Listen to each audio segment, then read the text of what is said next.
दोस्तों, एक बार मुझे किसी ने पूछा कि मैं भगवान का भजन भी करती हूँ और उनकी सेवा भी करती हूँ, लेकिन मेरे जीवन में दुख कम क्यों नहीं होते और भगवान अपने भक्तों को ही सबसे ज़्यादा कष्ट, दुख, पीड़ा क्यों देते हैं।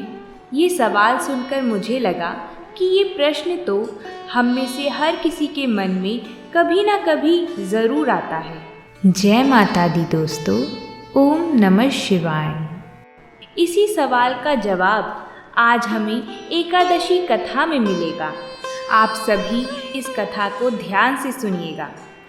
धर्मराज युधिष्ठिर जी बोले कि हे भगवान, वैशाख मास के कृष्ण पक्ष की एकादशी का क्या नाम है, उसकी क्या विधि है तथा उसके करने से क्या फल मिलता है, आप विस्तार पूर्वक मुझसे कहिए, मैं आपको नमस्कार करता हूँ। भगवान श्री कृष्ण ने कहा, हे राजेश्वर, इस एकादशी का नाम वरुथिनी है। यह सौभाग्य देने वाली, सब पापों को नष्ट करने वाली तथा अंत में मोक्ष देने वाली है।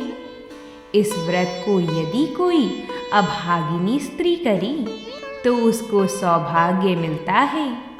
इसी वरुथिनी एकादशी के प्रभाव से राजा मानधाता स्वर्ग को गया था।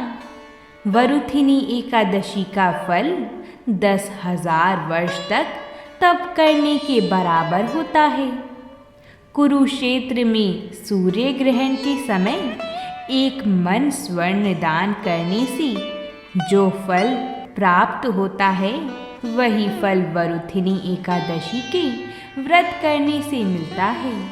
वरुथिनी एकादशी के व्रत को करने से मनुष्य इस लोक में सुख भोग कर परलोक में स्वर्ग को प्राप्त होता है। शास्त्रों में कहा गया है कि हाथी का दान घोड़े के दान से श्रेष्ठ है।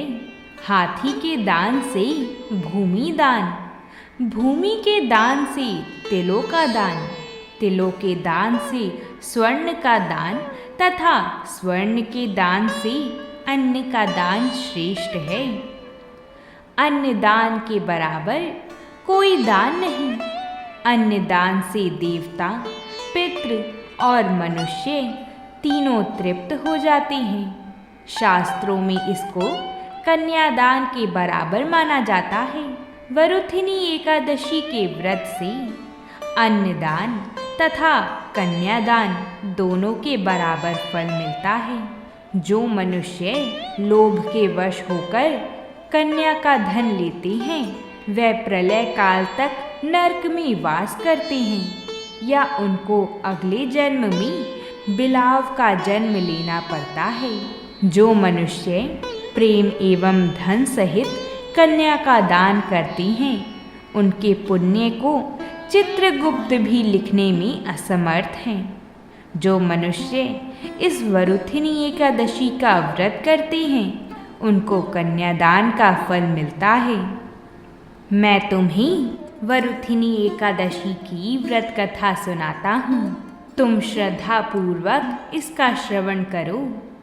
बहुत समय पहले की बात है। नर्मदा नदी के किनारे एक राज्य था, जिस पर मानधाता नामक राजा राज्य किया करते थे। राजा बहुत ही पुण्य आत्मा थे। अपनी दानशीलता के लिए वे दूर दूर तक प्रसिद्ध थे। वे तपस्वी भी और भगवान विष्णु के उपासक थे।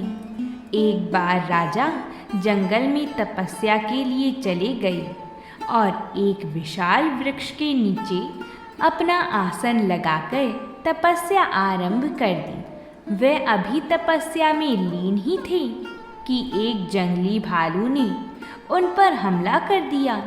वह उनके पैर को चबाने लगा, लेकिन राजा मानधाता तपस्या में ही लीन रहे। भालू उन्हें घसीट कर ले जाने लगा, तो ऐसे में राजा को घबराहट होने लगी। लेकिन उन्होंने तपस्वी धर्म का पालन करते हुए क्रोध नहीं किया और भगवान विष्णु से ही इस संकट से उबारने की गुहार लगाई।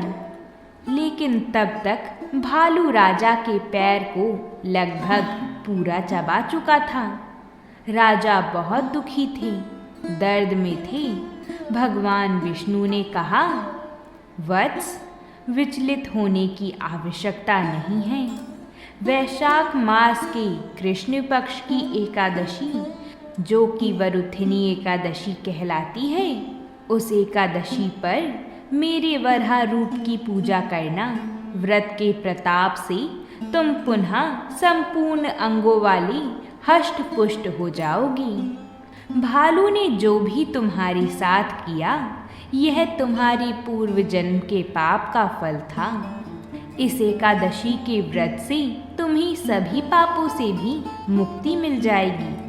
भगवान की आज्ञा मानकर मानधाता ने वैसे ही किया और व्रत का पारण करते ही उसे जैसे नवजीवन मिला हो, वह फिर से हष्ट पुष्ट हो गया। अब राजा और भी अधिक श्रद्धा भाव से भगवत भक्ति में लीन रहने लगा। जो भी व्यक्ति भय से पीड़ित है, उसे वरुथिनी एकादशी का व्रत रखकर भगवान विष्णु का स्मरण करना चाहिए। इस व्रत को करने से समस्त पापों का नाश होकर मोक्ष मिलता है। तो बोलिए भगवान श्री हरि की जय हो।